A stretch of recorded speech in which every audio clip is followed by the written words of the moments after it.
Right, welcome to some really exciting stuff here where we're going to use science and physics to see what programs, what power and what frequencies are run on these SMF machines. We'll go through the single frequencies to check that the calibration's right. I have been working on all these machines which are stripped down and they'll be coming in an upcoming video. We've got the Pro set up on a sniffer coil with a coil on top. I just hope you can see the screen really well. I will zoom in when we're looking at the screen. The first machine will be the Nokta triple score. We are picking up some residual voltages. If I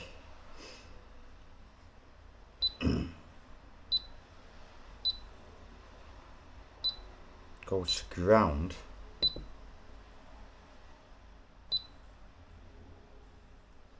that should have dropped these readings, but it hasn't. Now I don't know the wiring on this place, if there's a ground connected to the ground at the mains board, so we're just gonna have to go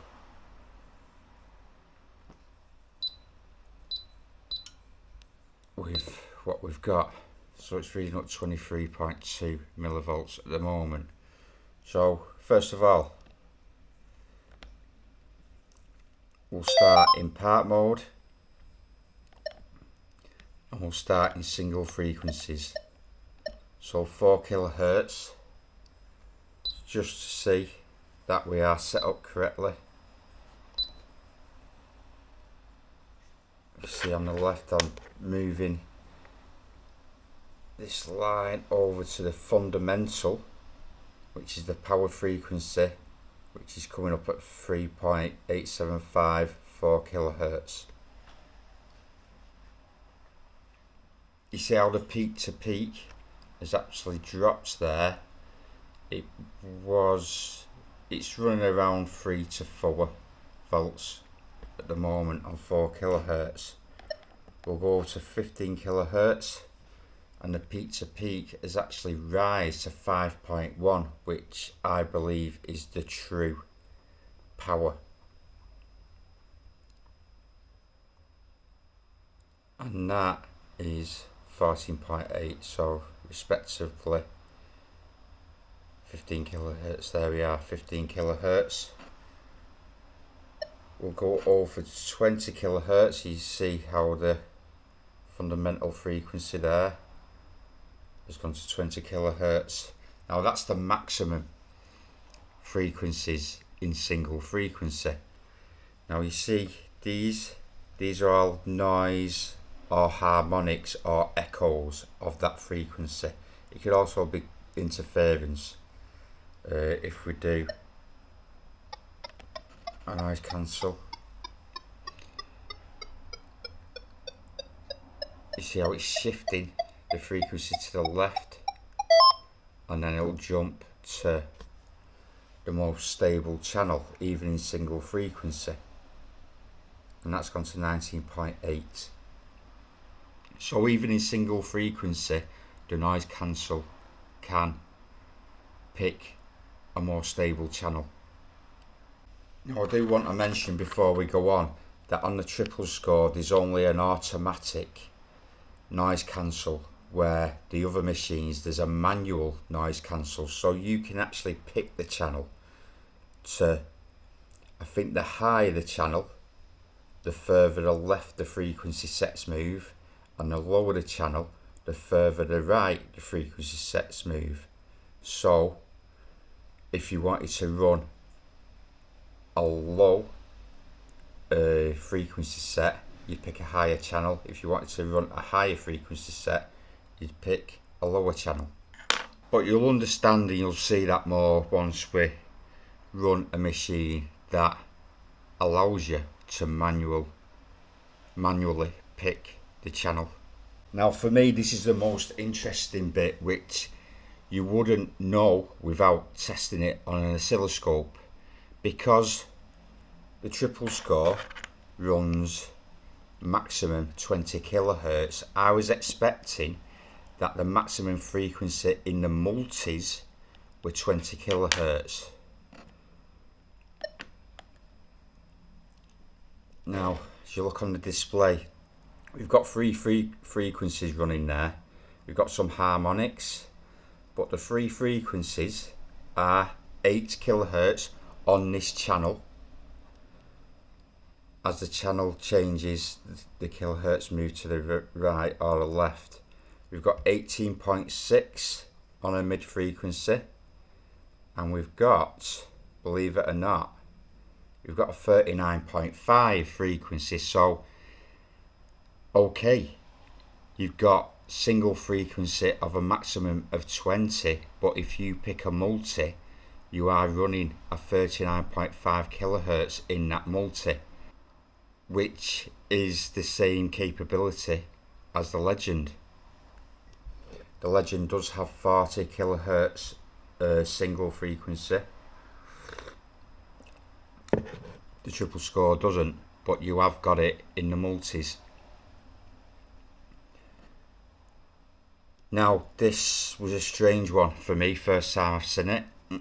As I changed the multis, I was expecting, now in multi 1, I was expecting the weighting, the amplitude, to be more on the lower side of the frequency set, but it isn't.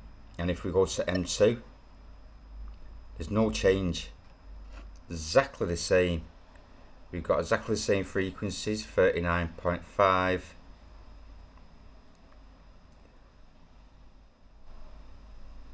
18.6, and that was an 8. Let's go to M3. Exactly the same, no change. Now, this is the transmit. These are the transmit frequencies in the magnetic field. So, it looks like Nokta are using algorithms and filters post signal. It's not the frequencies, it's what they're doing with the frequencies in the software. Yeah, it's strange, but it does happen on other machines as well. Now, I'll just show you quickly what happens if I do a noise cancel. You see how the frequencies are moving to the left, and then they'll jump to the channel that was most stable. So we've still got 5.1 volt peak to peak.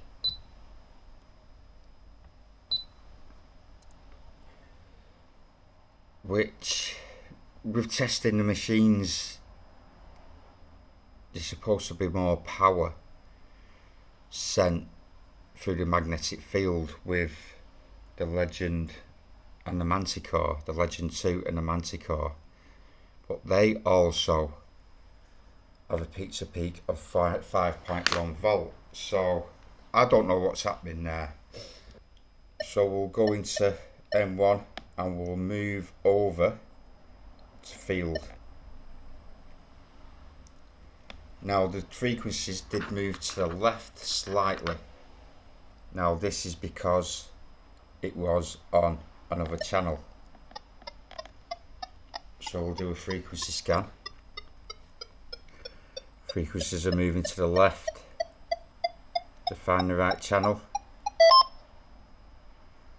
but more or less the same. You got 8 kilohertz.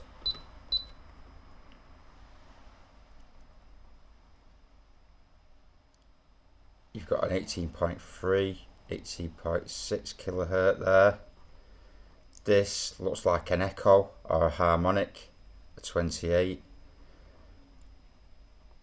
But as I've seen on all the Nokta machines, they do like the 39, the 40 kilohertz, which is the highest.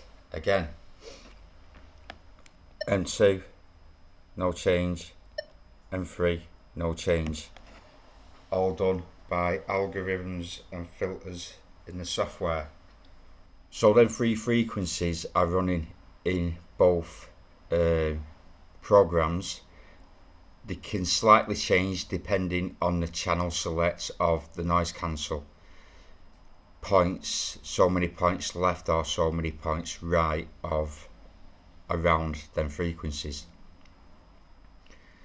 Being able to manually pick a channel does give you that benefit of running the lowest frequency and the highest frequency in that frequency set, in that frequency package. Now we will see change on the beach of the weightings. You see how that 40 or 39 come right down. We'll go back over.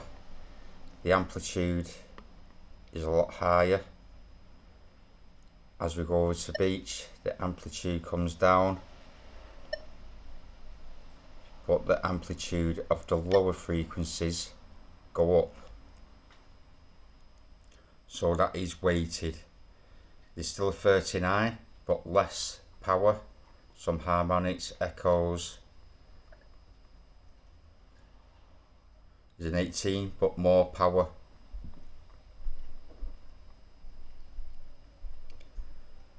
And a 7.8. More amplitude, more power. We've got the same peak to peak. Now, relic mode is, as we switch over, exactly the same. Exactly the same as beach mode. There'll be different filters. Now let me just go back to beach is multi only, where on the Legend and the Legend 2 you have got dry and wet, which does give you that advantage again over the triple score. It was good to know that the triple score does run your higher frequencies than 20 kilohertz. Now this is just the first video. With updates we'll be revisiting these tests just to see if there's any change in the frequency packages, in the amplitude, in the weightings and the overall voltage. So that concludes the triple score test. We'll get on to another machine in a later video. I'd love to hear your comments below. If there's anything that I've missed that you would like to see, let me know. And if you've enjoyed the content and it's helped you out in any way, please give us a thumbs up. It really helps with the algorithm of the channel, not the metal detector, the algorithm of the channel, and just helps the channel growth. Okay, thanks for watching, and we'll see you on the next episode of Test Bench Detectors.